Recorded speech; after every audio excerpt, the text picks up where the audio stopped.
agility, craft is needed on a drying circuit here in Aberystwyth. The wind has actually picked up a little bit.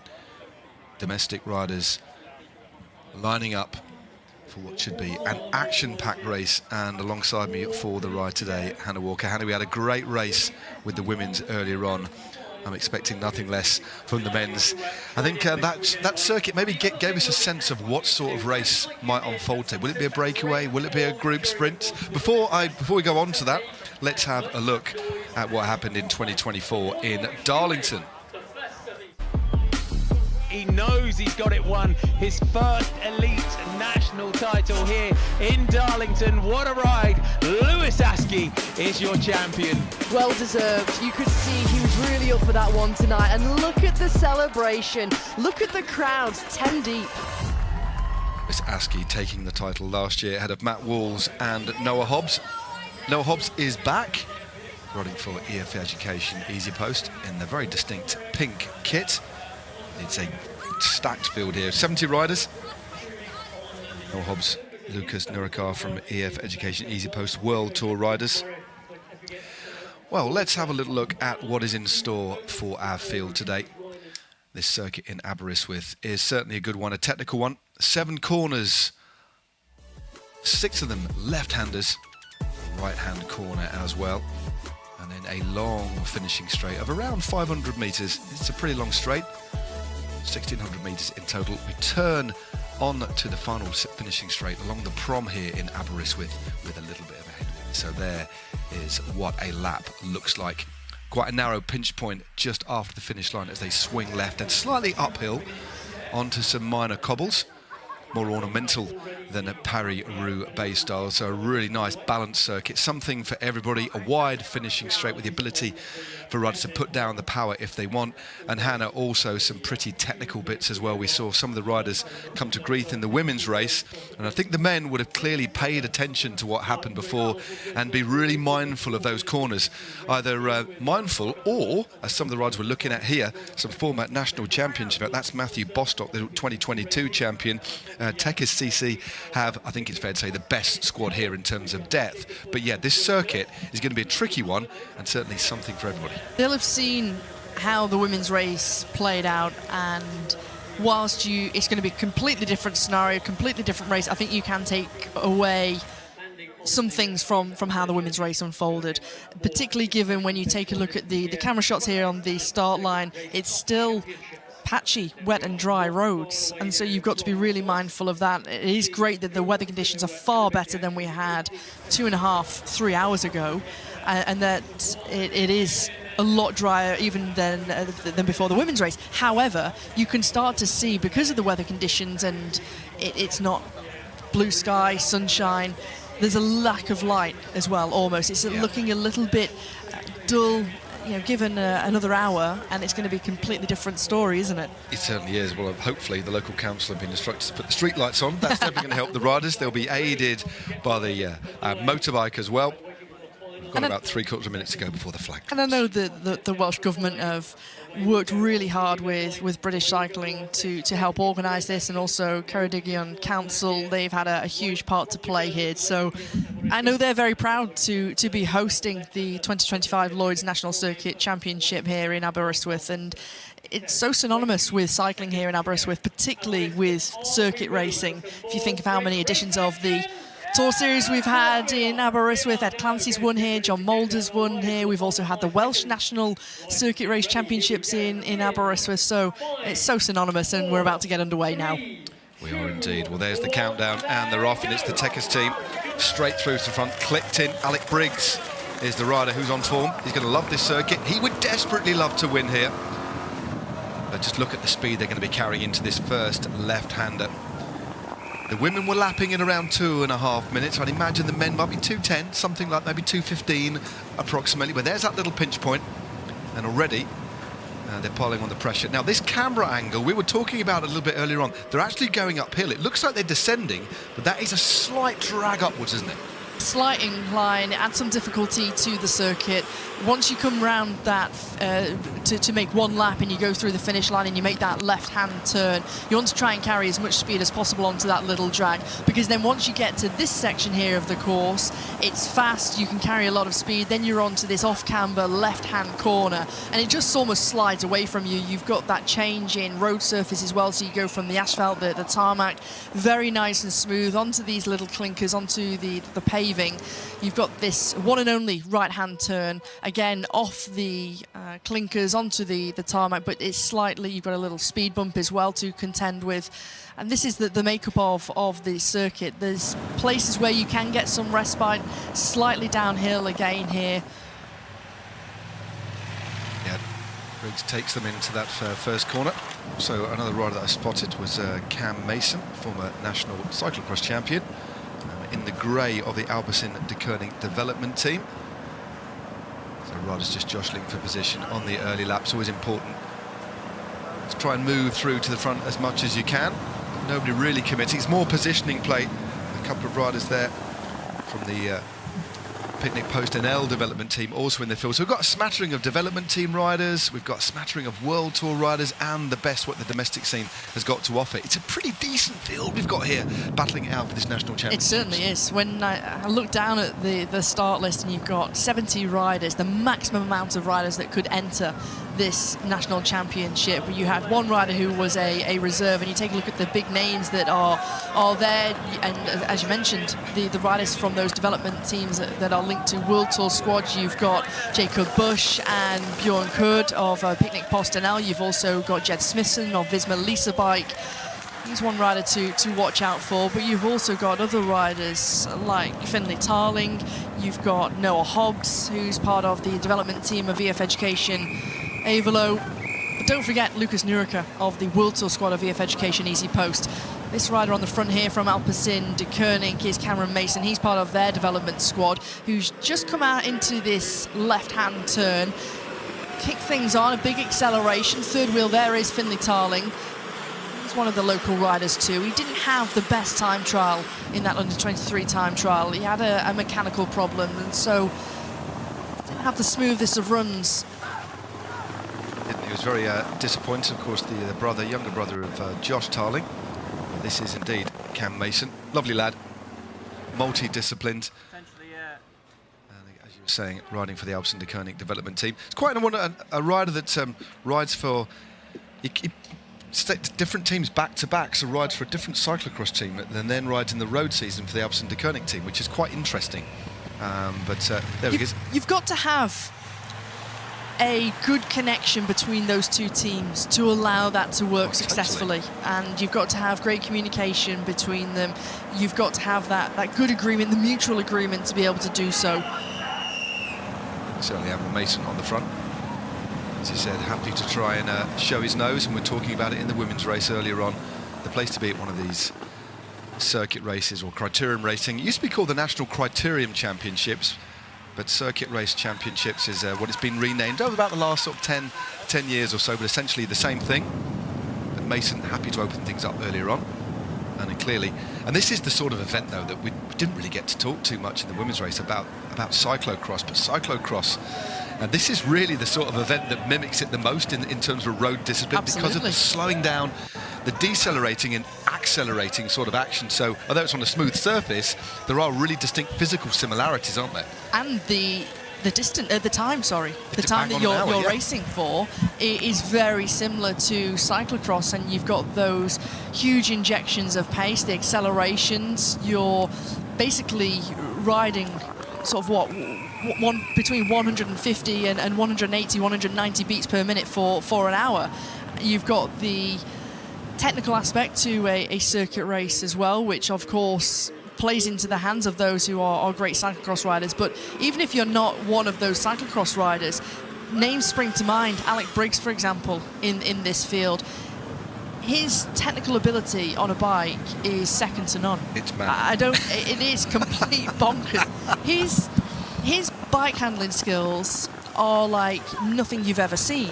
And I have to say, over the last couple of years, his physical, and I think it's also because he's had a huge focus on trying to win this national title, more structured training that he's been doing, a bigger focus on these circuit races, and particularly coming into a championship.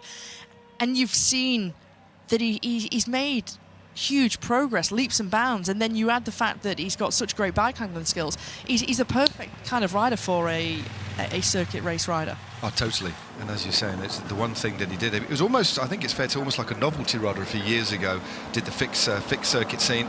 But now, as I looked at his fitness, so that the skills have always been there and always will be there. He's a real, and I think a disruptive influence in a positive way on our sport. Done things his own way, and the Techers team has gone from strength to strength, and they have got a very strong team here. Matt Bostock, we talked about him, the 2022 champion. Alec Briggs, the figurehead of that team really, and then Ben Tuckner, Milo Wills, and then Ollie Wood, who's the 2023 champion, actually won the VIA Criterium just last week. I was actually racing in the Brompton World Championships with Alec Briggs and saw that skill firsthand. Absolutely supernatural, it really is.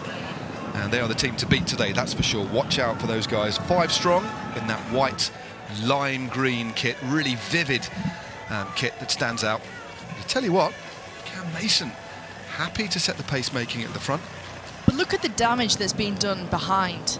So already we're only 7 minutes into the race, and you've already got splits that are starting to open up. The bunch is fragmented. You've got riders who are finding themselves in difficulty. And once you come out of this left-hand corner, we might get a good view as to how long the bunch actually is. Yep. You could be 100 metres, 150 metres behind already. Oh, easy. Oh, you can sit the clock on if you just go around this corner and then just start counting from that point, and then look to the riders at the back. We're looking at the best part. 15, there's a couple of riders already distanced. A little clutch of riders just cannot keep the pace, and it's so hard to make up the pace. Simply put, the riders at the back have got to go faster than the riders in front at that position, and it's almost impossible to do. 16 seconds there. There you go. So that could be a great, up. yeah, absolutely, or not more than a lap. And it could be on the opposite side, on the flip side, that could be a fantastic breakaway time gap on this kind of course, 16 seconds. Whereas right now, you're in the bunch, but simply put, you're not really there. I mean, look how strung out things are already. Yeah, there's about 10 riders out of the back there as our group round the corner. We're lapping at about 2 minutes and 15-second laps approximately. I think it was 2:30, 4:38 for the first 2 laps. Remember, it is 50 minutes of racing, and then we have 5 laps to go. So as close as they get to 50 minutes, we'll then get 5 laps to go. That'll be on a lap board on the right-hand side. But right now, no lap board. The race is just determined by the time that passes. Same distance exactly for the men as for the women on this gradually drying up circuit. But as the circuit dries, and you pointed it out, and it is massively important, the light is starting to fade. Although we're near the solstice, aren't we? I think it's at the solstice tomorrow or today. We're right. Last Saturday just gone. Yeah, last Saturday just gone. So we're in that period, aren't we? Where we've got these long, balmy evenings. It doesn't look particularly balmy out there, but it's not cold, thankfully. But different weather here in Aberystwyth than the rest of the country. As you were saying earlier on, Hannah, absolutely pouring down with rain, but thankfully it has dried up. But this clutch of riders moving through, and that little tail that we have, almost like a teardrop shape. It's like the shape of a raindrop, isn't it? As you get that little pinnacle at the back and these riders detach, it's going to be very difficult for any of these riders to get back on. But the quality of this field is high, but the pace at the front is hard. And the thing is, Hannah, as riders are accelerating out of one corner, riders at the back are braking into another. So it is so difficult, as we were talking about, to make up that pace. It is, it certainly is, and you can see the rider on the front here in this fluorescent jersey. That's Thomas Portsmouth of the Wagner Bazin WB team, the second division pro team from Belgium, who's just pushing on the pace. You can see only now Alec Briggs has made a huge effort, because before he was sitting around 25th place. And for me, on this kind of course, you want to be top 8, top 10, maximum top 12 if you want a real shot at winning this title. And he's made a huge effort. He's now sitting in the top 5 with several of his teammates, and they're just swamping the front of the bunch. Yeah, they're riding very well as a collective, and they've got so many different options. By far, they are the strongest teams in terms of depth. We've got Ride Revolution Coaching, who also have 5 riders here, but not quite the same might, skill and experience as the Tecker squad. And there we go, 2:11 for the fastest lap so far. That was Oliver Stockwell. I tell you what, the pace is continuing to be driven here by Tom Portsmouth at the front. It's a powerfully built rider. He's really opening things up, and again willing to invest. We saw this in the women's race earlier on, didn't we? There, the stronger riders happy to invest to thin this group out even more. All it takes is for the elastic to snap further behind, and so whilst you might be doing a lot of work right now, you're using a lot of energy, it could pay off later on, and you can see these little accelerations that Thomas Portsmouth is doing out of each corner, and that's going to do the damage further behind, because you can carry a lot more speed into these left-hand corners and the one and only right-hand corner, and meanwhile behind you've got to shave off a lot more speed. Great to see the two riders from the Wheelbase Cabtech Castelli team are up there, including Thomas Armstrong. I remember he had a great ride a couple of years ago. Don't forget about Tim Shawman. He was incredibly strong. Great crit rider. Certainly was. Tim Shawman was 4th, as you said, in 2024. Dylan Hicks is the rider just behind for the Raptor Factory Racing team, if I can eventually get the name out. Just sat in 2nd position, shielded from the wind by the far taller rider. So Dylan Hicks also looking good. Not willing to take a turn at the front. Don't think he can deliver quite the amount of power, but as you say, you buy yourself that little bit of extra rest. You're not fighting for position if you stay near the front. And a little bit of an opportunity here for riders just to take a little bit of a drink as they lose that elevation. You can just see Alec Briggs looking across, just checking out, surveying the scene. And that little lull in the pace has allowed a few of the riders who were dropped before to get back on, as Hicks now picks things up at the front.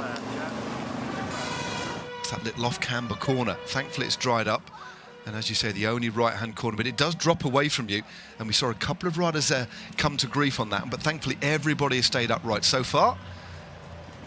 Laps continue to tick by. 12 minutes into this race now, as Hicks banks into another corner. A quick glance around, Briggs on his wheel. They are bossing the front at the moment, are the Tekkers team. 2:10 is the next fastest. It was a 2:11 to a 2:10. See Tarling moving up in that blue for the Israel Premier Tick Development team. Acceleration on the front now. A couple of these riders that can't quite recognise them just yet, but happy to get in the mix and inject a bit of pace here, Hannah. For the London-based Tekkers team, they're one of the teams who they have a big focus on criteriums, on circuit races, and it's not just, and I know you mentioned they were racing in London on Saturday evening where Ollie Wood won ahead of his young teammate, but they've been racing over in the USA, both their men's squad and their women's squad racing. They've got a huge scene out there of circuit races, and so it's a fixie scene and crits, isn't it? Yeah, absolutely, and they had some great success there. They were very active, they were real protagonists. They've come in with great form, so I think when you've got good legs, you've got a strong team, you've got a team who thoroughly believes that they can deliver that title this evening. You know, from Matt Bostock, who's already won this title in the past, Alec Briggs was already mentioned, Benji Tushner, the young British rider, is up there, as well as Milo Wills and of course Ollie Wood. Indeed. Well, this is a big attack here. Really super strong move on. I think it's Bjorn Kjert on the front at the moment, banking around that corner, really railing it round that one and back on the power immediately. This is where the gaps start to open up. It's when you carry the speed into the corner and are on the power as quickly as you can to try and make these splits. And look at Bostock, straight on the wheel, focus. Briggs there at about 7th wheel as well. Look at the difference in the way they are cornering. As we just take a look at this little acceleration here, wow. Just the way he's banked this over.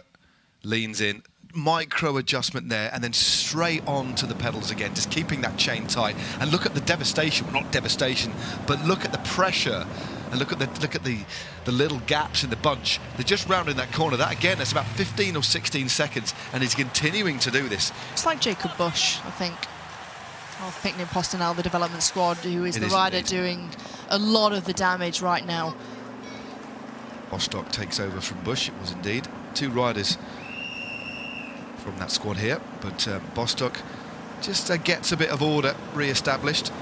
And the thing is, although they've got the strength in numbers, Tekkers CC, and the experience, 2 former national winners in there, that comes with pressure as well, doesn't it, Hannah? And there's so many good individual riders here. We've got a smattering of World Tour riders too, who certainly want to take the title too. So they're not going to have it their own way, and riders will look to them to close the gaps as well here. But we've seen it before where it's great, of course, having the strength and depth and the strength, having that numerical advantage with your team or your club, but it doesn't necessarily mean it's a given that you're going to be able to deliver the title or at least finish on the podium. We've seen in the past where riders have won the title and they've been the sole representative of their club or their team. We've seen in the women's race earlier on, a very similar scenario. But for Tekkers, they're taking things up at the front here, carrying a lot of speed into this left-hand bend. This is slightly uphill here. It's very, very deceptive. Got one of the riders in the navy blue jersey just taking a look around. What is the situation? Can't hold the wheel. Tom Armstrong in this fluorescent jersey, he knows this could be a real danger, and he knows he needs to make this acceleration now to try and get across to the rider from Tekkers. Yep, Bostock absolutely flying here on the front. That long acceleration, but as we saw before in the women's race, it's the riders that persist, they accelerate, but then keep the pace on. Look at the way he corners there, just pushes the bike into the corners. They could almost see him pushing on the handlebars to get that extra little bit of grip on the front wheel, as well as pushing down on his backside on the seat behind. But this is starting to split here, so Bostock really, really applying some considerable pressure here. Good opportunity, as I was going to say before, the difference in the way that riders corner. So you had Thomas Armstrong, who was taking those corners just previously on the tops, on the hoods. Yeah. You had Matt Bostock, who was firmly in the drops. And so just the different styles of the way that riders like to race. Putting everybody on the ropes here. Alec Briggs hasn't quite got on the wheel here, so we've got 4 riders slowly going clear as riders try to sew things. There's about 12 riders clear as we file through this little double left-hander that takes us back onto the finishing straight. Around 20 minutes of racing. Just look at some of the gaps that are starting to open up now into the headwind as Bostock pedals beautifully as well. So it's a good track ride as well, isn't he? This has been a whole lap essentially on the front now. And look at the damage that's been caused behind, putting riders really on the back foot here. But for me, I think he's got the strength and ability and the form to be able to do that. It's 1.6 kilometres on the front that the Bostock has done. And so for me, the damage that he's doing behind, it could play dividends whilst it's all come back together now, and I think it always will do on this home straight here, particularly given that you're going into a headwind. And Mason back in the frame of things, as is Jacob Bush. Great to see that Ben Askey of CC Tubes in that orange jersey is in the mix up towards the front too. He's of course the younger brother of Lewis Askey, who's not here to defend his title, the rider from Groupama FDJ. Yeah, what a year Lewis Askey has had. No doubt that his younger brother will be absolutely inspired by what his brother has achieved this year. As another attack, this time it is from the man himself, Alec Briggs. He's got the slightly different coloured helmet. That's the Markov helmet as he rounds that corner. And again, applying the pressure. This is clearly part of a plan for this team, isn't it? They want to set the tone. What they don't want to be doing, Hannah, at all, is having to chase and waste energy chasing. So it's all about being on the front foot. So the last couple of laps, they've bossed the front. First few laps, sighting laps, and now they're making these little accelerations to try and force a split. And also Cam Mason is looking pretty effervescent, pretty strong today as well. Happy to keep that pace going. Mason out of the saddle, huge gear. Just finds another couple of sprockets, forcing Briggs to try and shut that gap. But this man's been around for a couple of seasons. He's the multiple national cyclocross champion, in fact, is Cam Mason. A brilliant mountain biker as well, a cracking road rider too. And he'll be loving getting stuck into these corners. Mason continues to lead. Bostock just towards the back at about 5th or 6th place. I tell you what, Mason is making Briggs work very hard. But once you get on the wheel with this headwind, it's whether you just persist with this sort of effort though, isn't it? Look at the way that Briggs, whilst Mason was making the efforts there and the accelerations, as we see another huge move from one of the riders from Picnic Postonel development team here. This is Kurt. Between Bush and Kurt, they've been a real force to be reckoned with so far. Oh, wow. That was some acceleration. Catapulted out of the bunch. He did. He was fired from a slingshot or fired from a cannon. He's absolutely rocketed it down these finishing straight. That real high led to it is Björn Kurt. Rounds that corner. Back onto the power immediately. We've still got around 40 minutes of racing. So 20 minutes done. and the man from the picnic post NL development team finds himself clear. Bit of a pocket rocket from his nostrils there, and look at that, he's opened up 5 or 6 seconds in very short order, and it is Oliver Stockwell now from Bahrain Victoria's development team who's chasing behind. Wow, that was some move, wasn't it? Really used that added momentum to open up the first significant gap of the night. A huge move, took everybody by surprise. He gained momentum from the bunch, came round on that left-hand side, and no real reaction immediately. But to be honest, I don't think they were expecting it, to be quite honest. I mean, take a look at this. This is the replay. Look at where Kurt comes from. Comes from what, 9th place, 9th position on the drops. It's almost like he's sprinting for the win. Yeah, that was a proper acceleration, real crisp, class, strong acceleration. Came from within that slipstream, but also what he did importantly, he's used the width of the road as well. So he flicked left, snapped the elastic, and is now piling on the pressure. This is a good bit of riding here from this young man. We just saw on the replay there, Alec Briggs was just gesturing with his left arm. Whether he had an issue, whether he was saying to his team, it's all right, let's be patient, we don't have to chase this, let's wait a little moment. But let's see, because look how quickly he's completed one lap already. He's already coming into the place where he made that attack. This man's absolutely flying. He's come off the back of riding the Dauphiné. So it's rides for the World Tour team. We're doing him a little bit of a discredit here. So he's an absolute fantastic rider, only 20 years of age from Leeds. 12th overall on the Tour of Norway this year, including a top 10 on stage 2. So this lad is absolutely flying. Just look at the gap that he's opened up, but it's a lot to hold on to. Let's have a little look at who's chasing behind. I wonder if the gesture from Briggs was to say to his team, we need to gather ourselves to the front. Actually, bring ourselves forward. Everybody needs to come forward because this could be a danger. And given the fact that Kurt has been already so active and animating this race, as you see there, Dylan Sage of the Cannibal Bee Victorious team, the development team, just coming across the line now. We've got some big names who are in serious difficulty. This is a heck of a ride, still a long way to go. So it's got 11 seconds on the peloton, and you're quite right. I think it's either Milo Wills or Ben Tuckner that have been put to the front. And clearly the leadership for that team is between Wood, Bostock and Briggs. So they're having to chase this ride. You cannot allow a World Tour rider to go clear on a circuit like this. We don't often see the World Tour riders riding these criteriums because they're out doing the big races on the World Tour circuit. And a great bit of blocking there as well by his teammate. Super stuff, just slowing things down, Hannah. It is. Jacob Bush, he knows his teammates away, and so he's just come round Thomas Armstrong. He'll just try and give his teammate a couple more seconds, just try and slow things down. Tell you what, this lad has had a heck of a season in terms of races. When you compare it to some of the domestic riders, he's got a very big engine, and opening up a gap like this, he's the sort of rider that can sustain this sort of effort. He's ridden the Tour Down Under, Strada Bianca, Tirreno Adriatico, Milan San Remo, the Tour de Basque Country, Romandy, Norway, and the Criterium de Dauphiné. I tell you what, he's probably raced more than a lot of riders so far in the World Tour this year. So 1 hour's racing, although a very different style of racing, he won't be too trouble with, but it's just keeping this high speed. You've got the clock on him. Have around 12 seconds I make it right now for Kurt. This is a heck of a... Look at the gap he's opened up, but again, it's still closable. He's thought about everything as well. He's got the real deep section wheels in. Makes you feel fast, and particularly for a Criterium, perfect kind of wheels to have. But also look at the leg speed there. Yeah. It's pedalling beautifully. That is into a headwind, and the wind has actually picked up from when it was dropped again a little bit, but it was definitely blowing a bit more than it was for the women's race. And he got hit by a seagull there. We don't want that.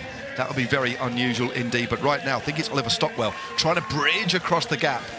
Noah Hobbs also getting involved here. So a little bit of a conversation there. The Tech Assisi have got to try and make sure they don't get jumped here.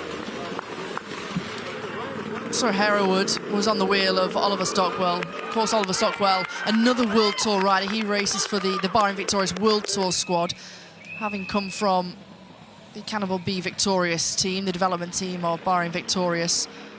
We've got so many good It's World stacked. Tour riders. I mean, it's these aren't the big well-known riders, but they're riders just coming through the ranks slowly but surely doing their job. And when you look at what the program of that rider, I tell you what, stack him up against anybody else in the World Tour this year, including all the big hitters. I bet he's ridden some of the most days. So 25 minutes of racing done. Look how far back Alec Briggs has gone now. He's almost 3/4 of the way back in the bunch. Yeah, they need to regroup a little bit here. So the gap's come down ever so slightly. Well, it's stabilised, in fact. Kurt now, only 12 seconds. But despite his attributes, despite that engine, to hold off a bunch like this, which is actually reduced in size ever so slightly, you've got to really measure your effort.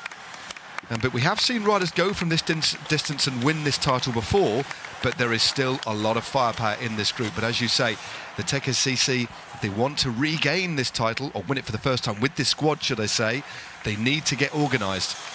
But there's so much strength. It's all right riding hard on the front, but you've got to have numbers then to cover the counter-attacks that come over the top. So, 26 minutes of racing, gets low, does Kurt. Pedalling beautifully, urged on. Somebody's just saying, come on, lad, there.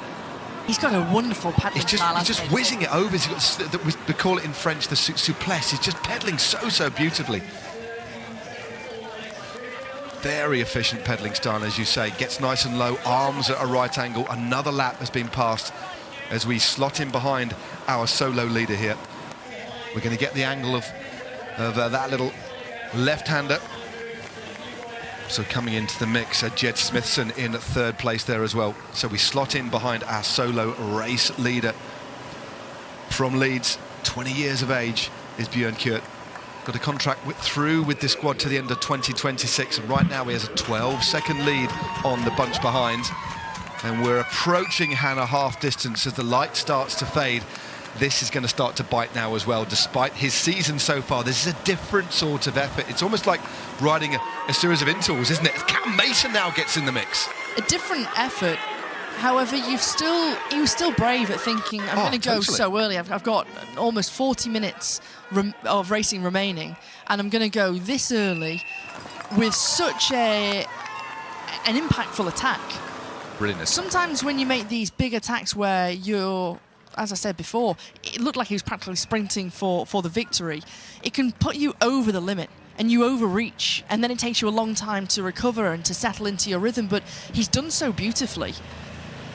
He's shown no signs of showing any fatigue or difficulty, but nor's this man here, Cameron Mason. Yep, Cameron Mason. He's been a real protagonist. He's been brilliant. He's been at the front, buying himself that little bit of sliding space as well. And as you said, you've got that terminal effort to create the gap initially, but you do have to settle. So that attack, that sprint, and then that opening lap of the escape, he would have been put himself over the limit and something he couldn't sustain, but now he's got back into rhythm, which he knows he can sustain. And I tell you what, riding a crit like this, and you've ridden crits at the high level as well, Hannah, those corners are where you can take a breath. Just ease the legs, so it's these little micro rests before you then pile on the pressure again. It's such a unique discipline in the terms, even the way you breathe. Giving yourself that time to 2-3 seconds respite. Just a big gulp of air, isn't it? Big gulp of air. Even the way that he's hugging the right-hand side of this run in here into the finish. Just trying to protect yourself as much as possible from that cross headwind because of the barriers, because of the people stood at the side. Just all these little things to think about. Carrying as much speed as possible into each and every corner. Carrying that momentum, that flow. Yeah, it's a hard effort. He's going to look round now. He would have looked round at the finishing straight, and he's got Cam Mason, so an opportunity for him to rest up here, because these two riders, if they get together, they could provide a very potent force. Cam Mason didn't even look across, banks into that corner, carries the speed, seated back onto the power as Kurt fights to get back in contact, but the gap has closed. It's Portsmouth now that is leading the chase behind, and it's one of the riders from EF Education Easy Post. I think it's Noah Hobbs. Haven't seen too much of Lucas Nurikar, but Hobbs is there trying to chase.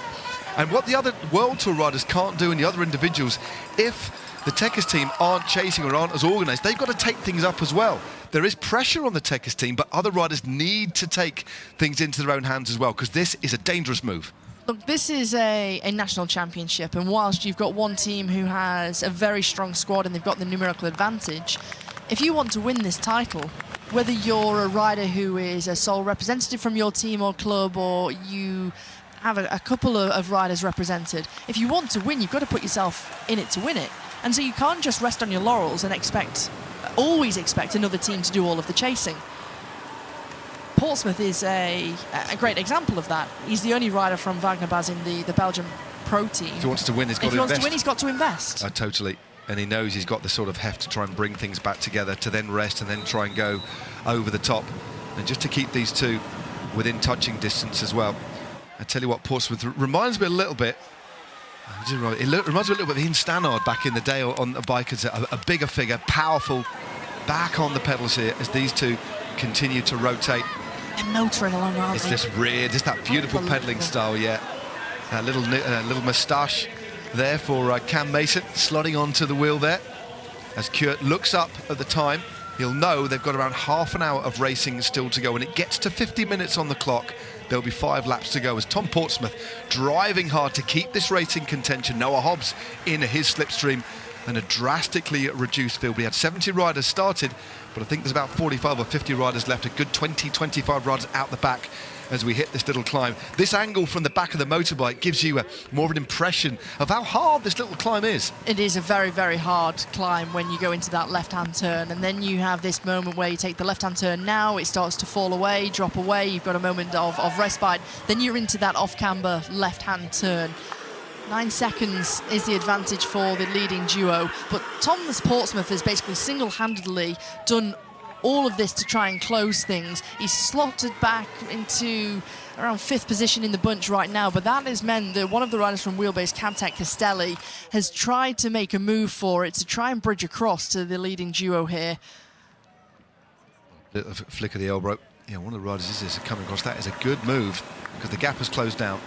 So the fastest lap now, 2:05, and that was a lap from Cam Mason. I would imagine that was the lap when he bridged across to join Kurt in front.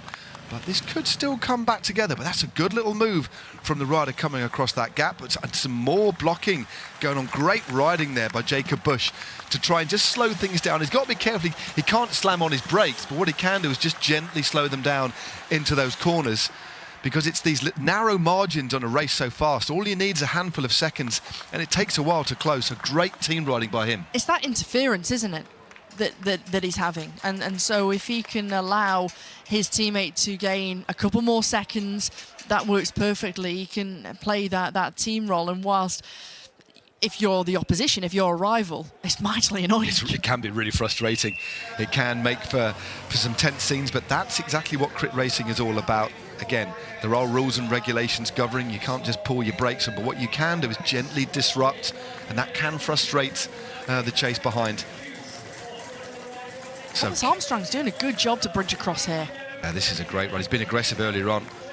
He's been animated, and remember, there's a lot of teams that's still behind, but it is Techers that are on the back foot. So I think it's either Milo Wills or Ben Tuckner that are forced to chase here. Alex Briggs just moving up again.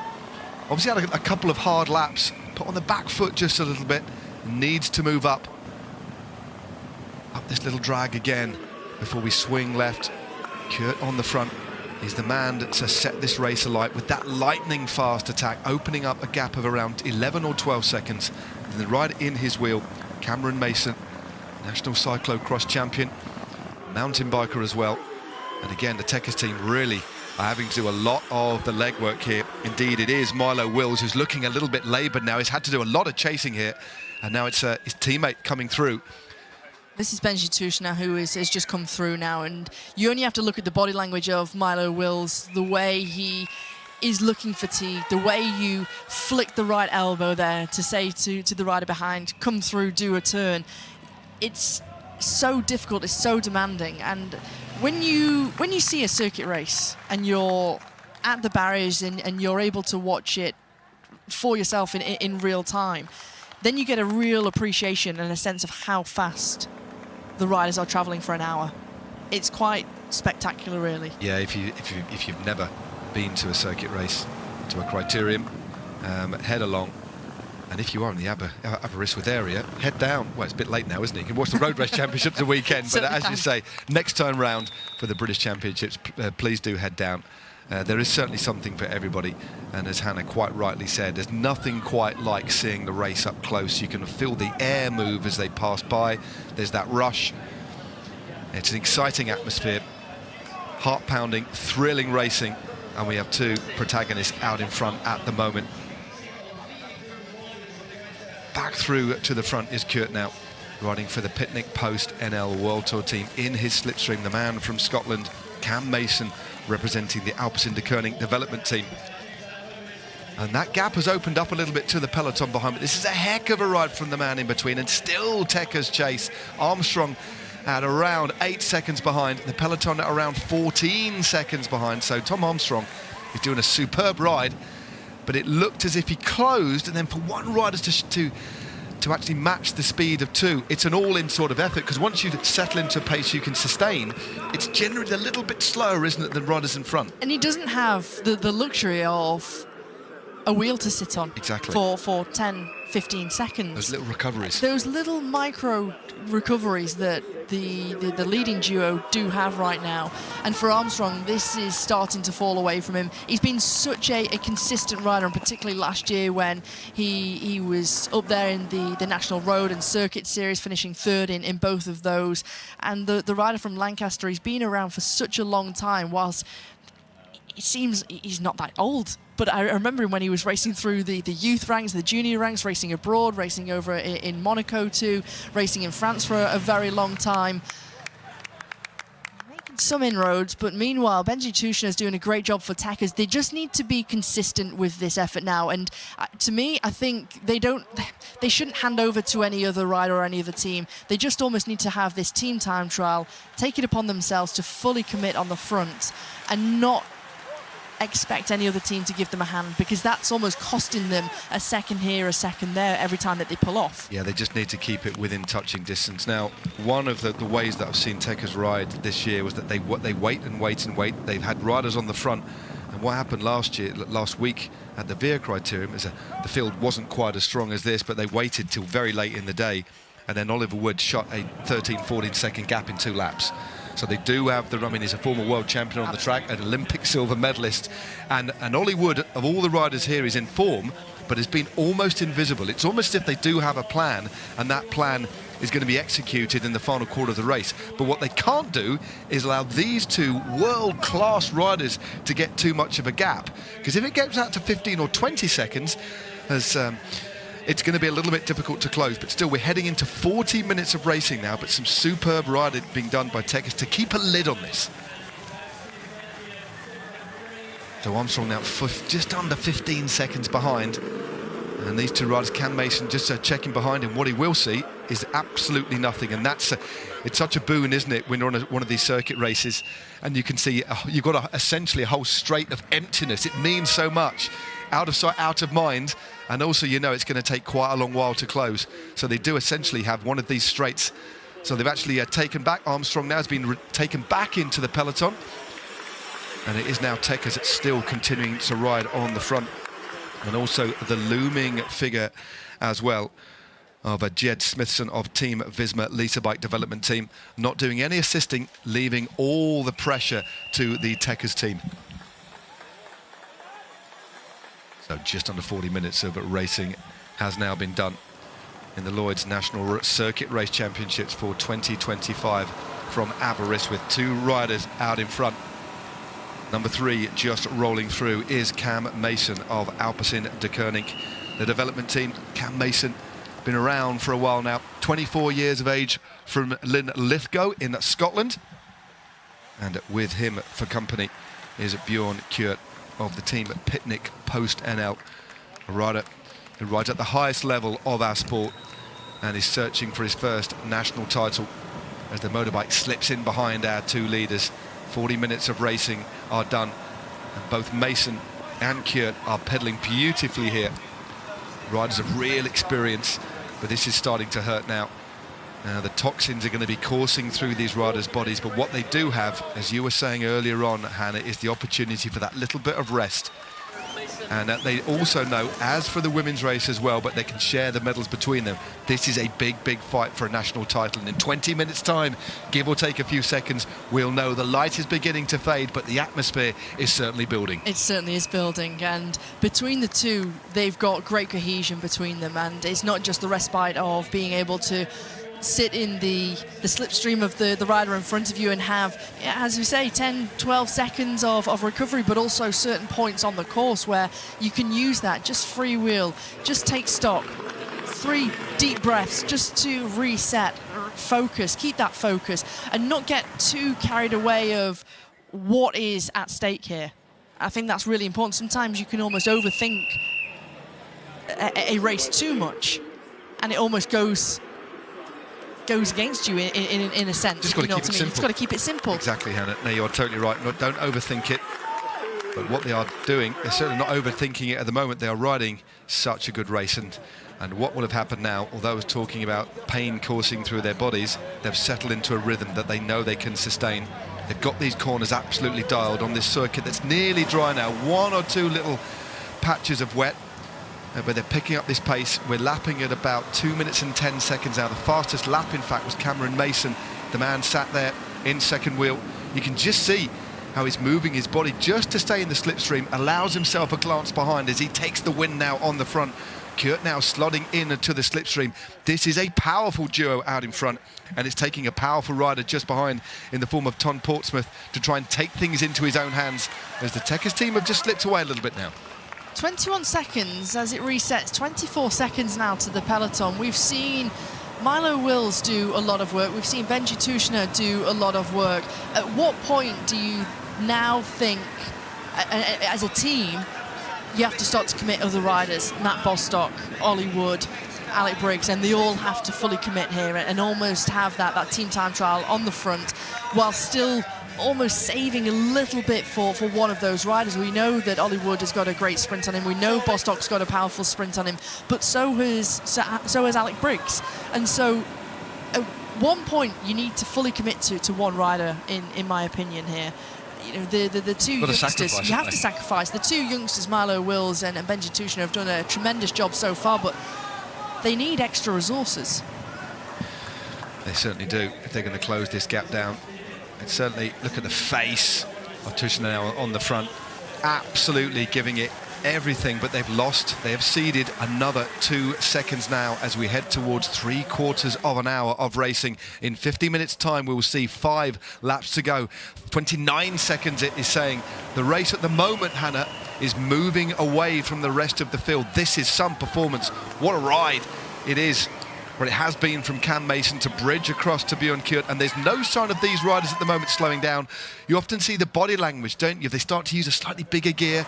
There's a more laboured approach on the bike, but they seem to be keeping something intact. There's still something under the hood for these two riders here. They're rock solid, but they've also had, and particularly the rider on the front for Picnic Poster now. Here we go, Ollie Wood now. Such a great season of racing, a great year of racing in some of the biggest races in the world, that he's got that strength. Exactly, that endurance. It's that endurance. You've got that stamina to be able to cope with the situation here.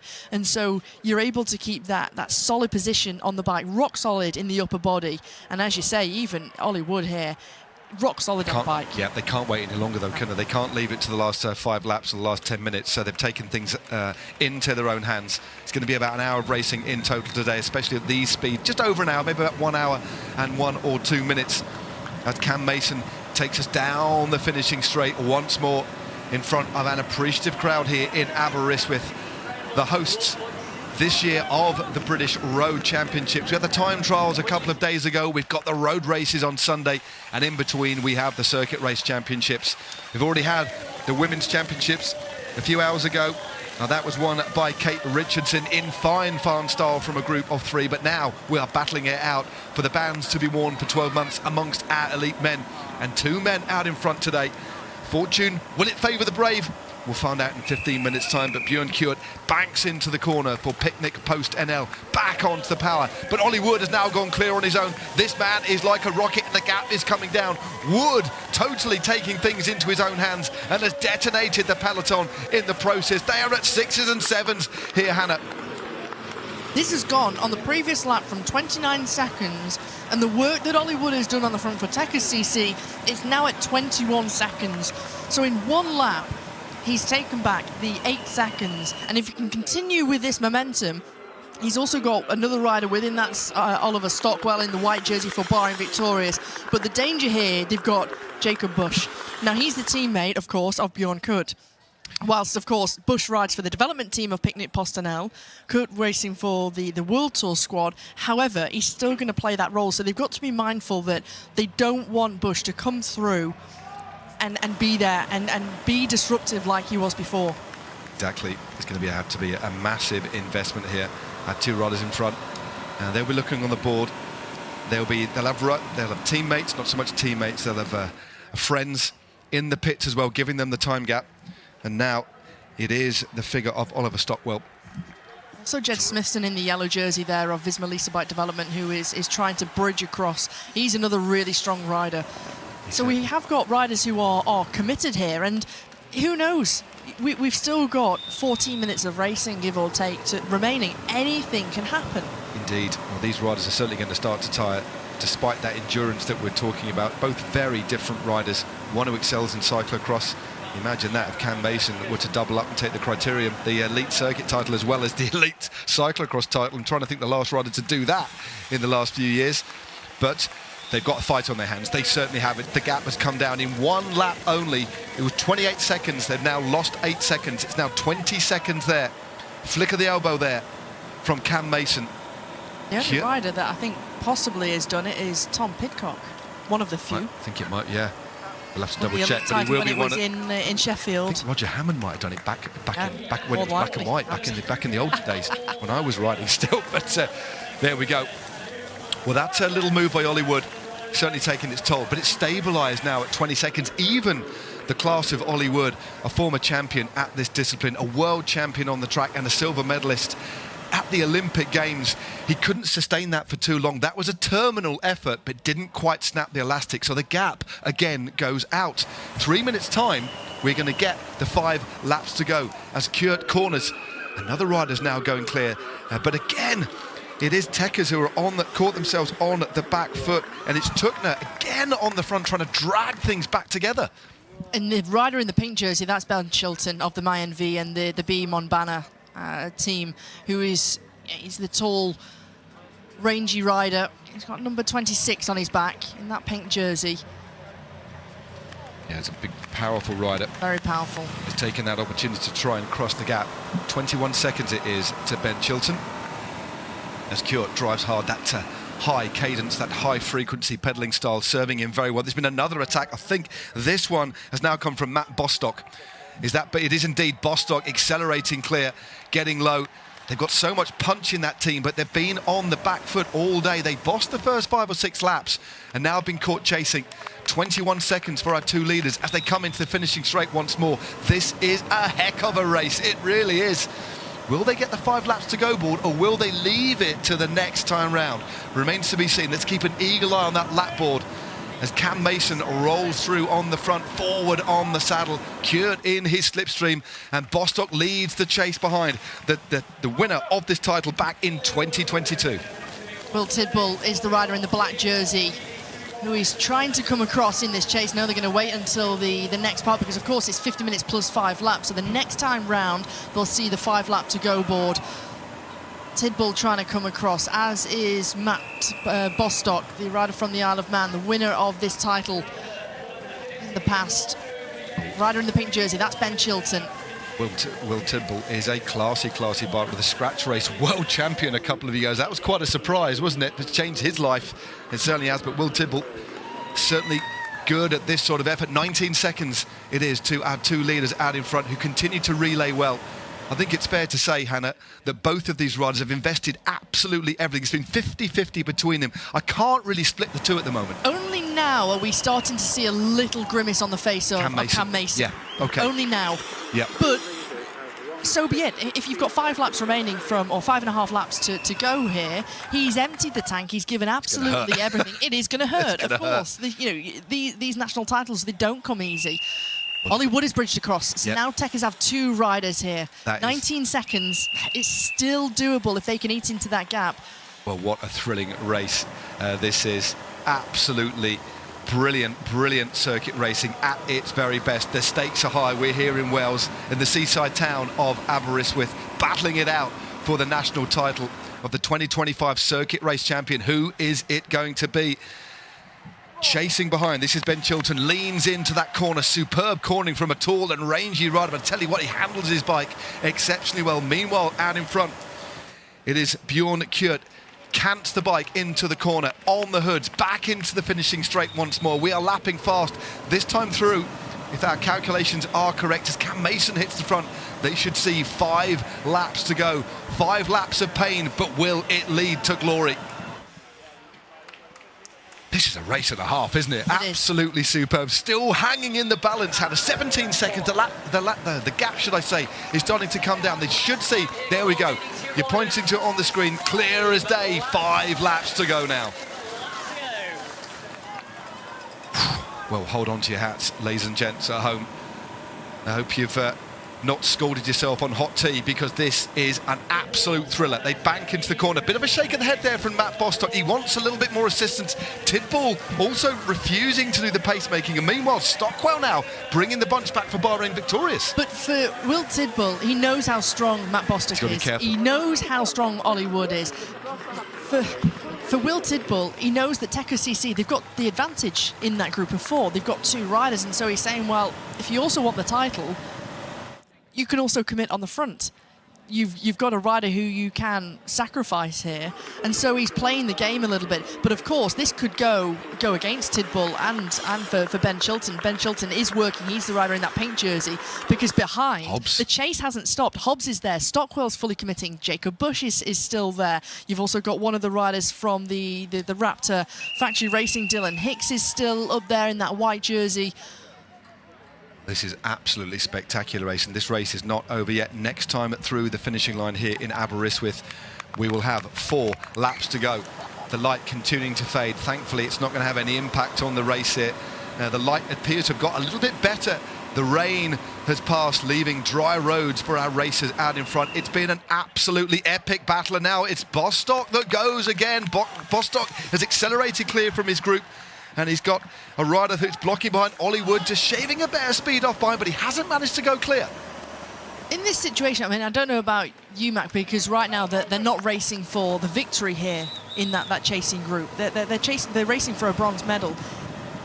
What would you do? Would you fully commit, as opposed to almost blocking and allowing one rider to go off the front? I think you'd have to commit. I think you'd really have to commit here. Well, he's managed to open up a little bit of a gap here, so this is all or nothing now. So he is clear. Matt Bostock is clear, but he's got a 17-second gap to close to 2 riders who are absolutely giving it everything now. Here we go. We should see the lap board. 4 laps to go it is for our 2 riders out in front, and for the riders behind, of course. 17 seconds. Let's try and get a view of the peloton as they roll through. It is indeed Bostock. He is committed. He is solo. He has snapped the elastic, and the group comes back. So 1 rider in between the bunch and our 2 leaders as they hit this rise again. Can Bostock bridge the gap? It is a tall order, Hannah. It's a big ask, particularly when you've got 2 riders up front who are sharing the workload. But don't forget, Matt Bostock is an incredibly classy bike rider. He won this title back in 2022 ahead of Sam Watson and Joshua Tarling that year. He's incredibly strong. He's got great form, been racing a lot throughout the summer already. And look, he's already got the duo in his sights here. So he's taking a moment here, get some respite, freewheel, just start to get your breath a little bit. Just reset on this section of the course where you can afford to take some respite and rest. Exactly. Well, Bostock, I think it's fair to say, if he does manage to bridge across that gap, here he is just round the corner. It's 11 seconds now, so he's taken another second, again, using that little bit of a downhill section. He checked the gap behind, took a few deep breaths, can recompose himself, and then back on the power again. He's such a strong rider, and the important thing is, Hannah, he has them in his sights. He can visibly see them, which is massively important. And look at the gap that he has opened up. This is Bostock versus the rest. But if Bostock does manage to get back in contact, that's going to change things entirely, because by far I would put him as the quickest sprinter out of this group of 3. Completely. I would wholeheartedly agree that if he was to make the junction to these two riders here out front, that he is the fastest of them.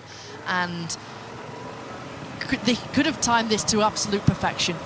For all of the moves that they missed previously and all of the work that they've done, if Bostock manages to bridge across, and if he does pull off the victory here, the big thanks has to go to Milos Wills and Benji Tushner. They have worked like Trojans, absolutely. Yeah, they certainly have. Well, next time through, 3 laps to go. Cam Mason, the crowd here in Aberystwyth, bang the balls, an absolutely royal atmosphere here as Bostock continues to slam himself across this gap. What an amazing ride. It's single digits now, 9 seconds for Bostock, 3 laps to go as our leaders bank into the corner, trying to fight for every single stretch of road, straight on the power. He's got that character chase, hasn't he? He's got the riders in his sights, and this is going to put the pressure on Kurt and Mason, knowing that he's coming across them pretty rapidly and knowing how strong he is and how fast he is, because it's going to completely change the whole scenario situation of the race as it currently is. But he's still yet to get there. This is a huge effort, a tall ask from Bostock. It certainly is. But he's a smart rider. He's a smart rider. He's a strong rider. He knows exactly what he's got to do. He is going so deep. Forces the pedals round that corner. 9 seconds. It's bouncing now. It's almost as if the gap has stabilised. It's almost as if these riders know that they cannot afford this man to get back into contact. Look at Bostock literally sprinting out of the saddle down this finishing straight. He'll probably take a few more risks in these corners, might even break a little bit later than the previous gap just to try and shut things down a little bit. It is still 9 seconds. Bostock, the winner of this race in 2022, has them in his sights, but can he close the final few metres here, Hannah? It's so tense, isn't it? It's nail-biting whether he's going to be able to get there in time. Is it going to be all but too late? Because every time that he starts to make some inroads, it's like this duo found another gear, another notch. They're not really showing many signs of fatigue or slowing down, and they're certainly fully committed together. Certainly are. Well, next time through it'll be 3. There we go. They're just rounding that corner, but back on the power. This is where he can make a little bit of distance into this difference, shall I say, into the headwind. Cam Mason driving hard on the front. Body now visibly rocking as the effort is his head twisted to the side ever so slightly as he tries to squeeze the energy out here. 2 laps to go for our 2 leaders now. Cam Mason takes him through. Bjorn Kjurt on his wheel. Is it too late for Matt Bostock? The only thing he can hope now is that they start to tie and start to look at each other into the final lap, but conversely, they know they cannot afford to let a rider as quick, as sprightly, as powerful as Bostock to get across the gap, and they know it. Bjorn Kjurt hits the front again, trying to keep this pace as high as possible, Hannah. I made that around 8 seconds now to Bostock. Oh, this is desperately close. He might get a little bit of slipstream from the motorbike just behind as he revs himself up this little drag. Off the pedals, takes a breath, 1, 2, back on the pedals, immediately out of the corner. The gap is closing, he's almost in camera focus. Uses this stretch, his head drops to try and take a few little breaths, try and detoxify the body a little bit before he's back on the power. You can almost feel the pain of this rider as he banks again into the corner, Hannah. And the lactate that's building up in the legs, the lungs will be burning right now. You are at your absolute maximum, and he's got 3 kilometres to go now. 3 kilometres in total to go until we'll know the outcome of this 2025 Lloyds National Circuit Championship. Here in Aberystwyth, what a show.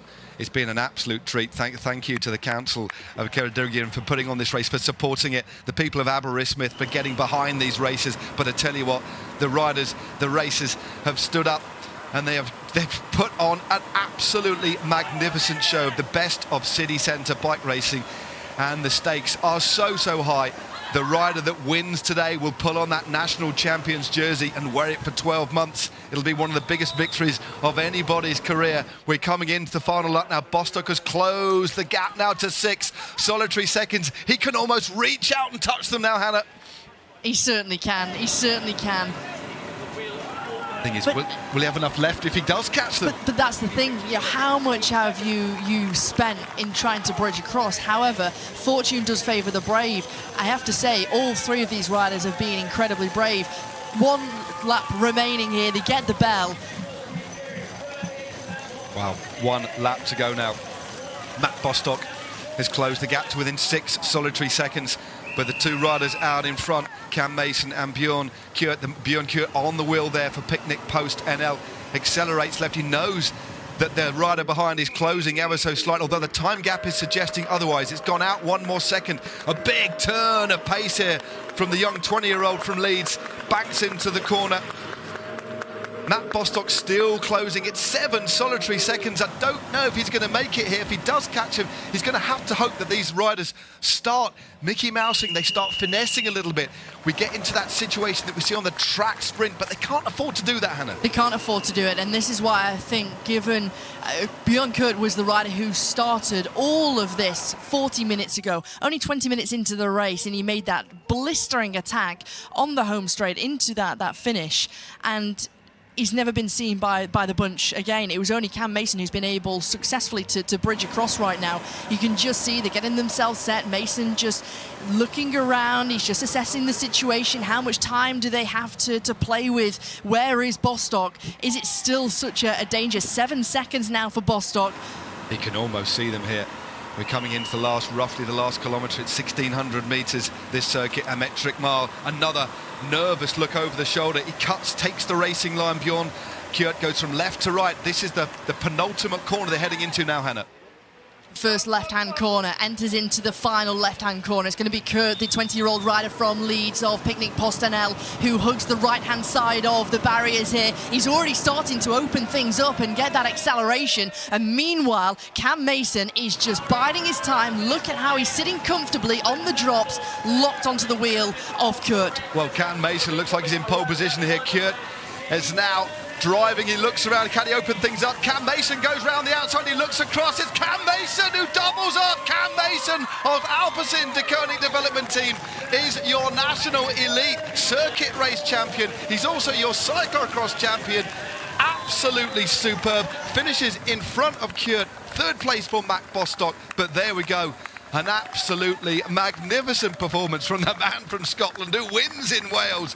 The man with a moustache. A renaissance performance from him. Absolutely superb win. Incredible win. Absolutely incredible. I have to say, chapeau to both of these riders, because that was a sensational performance from them both. You saw that Bjorn Kurt, you always have to feel for Bjorn Kurt. He was the rider who set this race alight. Yeah, he really did. He was it was quite an interesting way that it's almost like he was not riding for second here, but leading out for this long. Maybe it was desperation. He looked on his right-hand side. He looked over his right-hand shoulder here, knowing that he was quite tight to the right-hand side, and Mason was on the left-hand side. Yep. How much did that have an impact? Because it was only then he realised, Mason's coming on the left-hand side of me. Another little acceleration, head down. You really have to feel for him. Yeah, brilliant win from Cam Mason. 24 years of age, multiple cyclocross national champion, and now on the road takes the circuit race title as well for his Aberystwyth De Koning Development Team. They're going to be very happy with that. And if and when he comes back and rides crits, there's been a crash on the finishing straight here as well. It's Ben Chilton. Yeah, it is Ben Chilton. That must have been in the finishing sprint that was unsighted for us, unfortunately. Let's hope he's okay. Well, here is that sprint. And Ben Chilton, just catches the wheel there. Oh, dear me. So lucky not to take anybody else down. He jumped up straight away, thank goodness. He's taken a lot of skin off. Very unfortunate for Chilton there. Clearly got the wrong side of the wheel. Very unfortunate, but he looks okay there, Hannah, thank goodness. He jumped up straight away, which is always a very, very good sign. But a very welcome round of applause. And there is Cam Mason, and he can't quite believe it. We'll have to check back through the record books, won't we, to see who else has done it, but I think it might be the likes of Tom Pidcock, Roger Hammond, real legends of our sport, who are the riders that have doubled up in the past. But he did it solo. And when I say that, I mean, he's the only rider in his team in this race, but went on the front foot, bridged across to the gap with Bjorn Kurt, who did that long lead out, and in the end, won it handsomely. But this is what I was saying to you earlier on. You can come with the numerical advantage. You can come with a really strong team who have some of the strongest riders, but we've seen it in the past where a rider who is the sole representative from a team or a club has managed to prevail, and they've managed to go on and take the title, and that's exactly what Cameron Mason has done. Exactly. There was an interesting couple of little discussions there from Ollie Wood and Matt Bostock. Ultimately, I still feel as though if they were to stay together as a quartet, and whilst you would be bringing Will Tidball, which brings its disadvantage, Be on court in the breakaway. Guy's got some gas, so fair play to Bjorn. He'll win one of these. He'll win on Sunday if he goes quill. yeah, very sportsmanlike statement there. Yeah, he's a rider on a different level. Bjorn Kjørt is a world tour rider, and has certainly got some gas. Spent a lot of time out on his own before he bridged across, but Cam Mason, a specialist at this sort of effort, but this is the best he's ridden in the National Elite Circuit Race Championships, that's for sure, and he takes home yet another national title. To hang on his wall, a superb, composed, strong performance as we take a breath and look back on what happened earlier. Great to see Chris Landon was the rider who, the man who waved the flag, officially waving the race off. He's organised so many races in Wales. He's part of the Welsh board as well, so great to see for Chris Landon. He was the man waving the Welsh flag to start the race. This was the moment that Bjorn Kjørt accelerated clear, the man from Leeds. This was with about 35 minutes of racing still to go. And went solo, opened up a lead of about 11 or 12 seconds, and was joined 3 or 4 laps later. Well, imagine, quite welcomed Cam Mason on board, the 24-year-old from the Lithgow in Scotland, riding for the Aberystwyth development team, and they formed a really formidable duo as the night started to fade. The atmosphere started to build. There was pressure applied from behind in the form of former champion back in 2022, Matthew Bostock from the Tekka CC, the team that had a lot of chasing to do. Ollie Wood actively in pursuit earlier on. Matt Bostock on 2 occasions. When it came down to the sprint, it was Bjorn Kjørt who led things out. There was nothing he could do as Cam Mason came romping by to take it by several lengths. No doubt about the winner on this occasion. Cam Mason is your National Elite Circuit Race Champion, and Matt Bostock had to settle on this occasion for 3rd place. So congratulations to the man in grey. It's confirmation of our top 10. Cam Mason is your national champion, representing the Aberystwyth development team. 2nd place for Bjorn Kjørt from the team at Picnic Post NL World Tour team. Matt Bostock, I think he has to ride for the development team in this race maybe, but yeah, he rides for Team Picnic Post NL. Matt Bostock in 3rd place there for Tekkas. Then we have Max Herwood for 360 cycling. Ollie Wood in 5th for Tekkas. Noah Hobbs representing EF Education. Avelo in 6th. Tom Armstrong for Wheelbase there in 7th. Jed Smithson for Team Visma Light development team. Ben Askey in 9th there for CCE Toop. And rounding out the top 10 is Dylan Hicks from the Raptor Factory Racing team. That's your top 10. So that was a very exciting race. We have been treated to some absolutely spectacular racing over the last couple of hours here in Aberystwyth, to a very appreciative crowd. And the final protocol of the day, of course, is for this man to pull on yet another national champions jersey. Cam Mason from Lithgow. Got a couple of years contract on this Aberystwyth development team. He's going to stay with them through to the end of 2027. And I'd imagine now, Hannah, he's going to enter a few more crits, isn't he? Because I certainly would. Absolutely. To show that jersey off. Absolutely. No doubt. You've got to get a few races under your belt wearing that national title jersey. The pleasure of 12 months in the jersey itself. This is a 4th national title. So he's won the cyclor's title on 3 occasions in the past. He's also been a silver medalist at the European Championships in cyclocross, and a bronze. And then in Tabor in last year got a silver medal in the team relay. So cyclocross is really where he's at home. He's also been successful in mountain biking as well. But to see him ride so well, because the skills, as we were talking about earlier on, Hannah, are so transferable, aren't they? That sort of effort that you're used to. You're basically in and out of the red for that whole hour. So remarkably similar to cyclocross. So really, the surprise is, sorry, the result isn't a surprising one, really, is it? It's not, and given the fact the effort is very similar, whilst it's not a carbon copy, but it's very, very similar. The distance and the time, well, at least the time is very, very similar indeed. Also bring his bike handling skills to a criterion, particularly the fact that it was patchy, wet, dry, pretty technical in places. You had that off-camber corner, that left-hand corner too. Heartbreaking. That little glance look over the right shoulder there to Bjørn Kurt, almost as if to say, oh, sorry mate, don't want to do this to you, but... It's because they were working equally. I mean, it was, again, I think with the threat of Bostock behind, maybe, I mean, sometimes when you know you're not the quicker sprinter, you get a sense of what's going on. So maybe there was, look, I don't want Bostock to get on. And also the fact that Cam Mason had been part of that duo in front, and maybe even Bjørn thought, I'm going to get silver here for sure. I know I can't beat Cam Mason in a sprint. And we don't want Matt Bostock to get across because he'll beat us all because he's the quickest rider there. Maybe that was why we saw that little investment, just to secure that silver medal, because he didn't even look round in that finishing straight, did he? It's almost as if he'd sort of thought that second place is still a very, very good ride, which it was. Absolutely, it is. However, sometimes you go into the finishing straight and he opened it up. Maybe he wanted to try and get a little bit of a gap, get a bit of a jump on Cam Mason and try and go long and take him by surprise. Maybe knowing that, well, actually Cam Mason is faster than me, so if I can try and go from that very last corner and go for a long one, maybe Cam Mason will be feeling the fatigue. We saw him in the final 5 laps. We started to see his head was tilted, his shoulders were going, body rocking and rolling, his face was grimacing, and so maybe for Bjørn Kurt, he was thinking, well, actually, maybe I've got him on the ropes here. Yeah, definitely. I think the only thing that was going against him there was that little bit of a headwind, but still, he rode it so well and provided us and the folks here who have made the way down to Aberystwyth. It put on a real show. We've had 2 absolute thrillers for us tonight. It's been an absolute pleasure commentating. I hope wherever you are at home, you've enjoyed it as you've tucked into your dinner.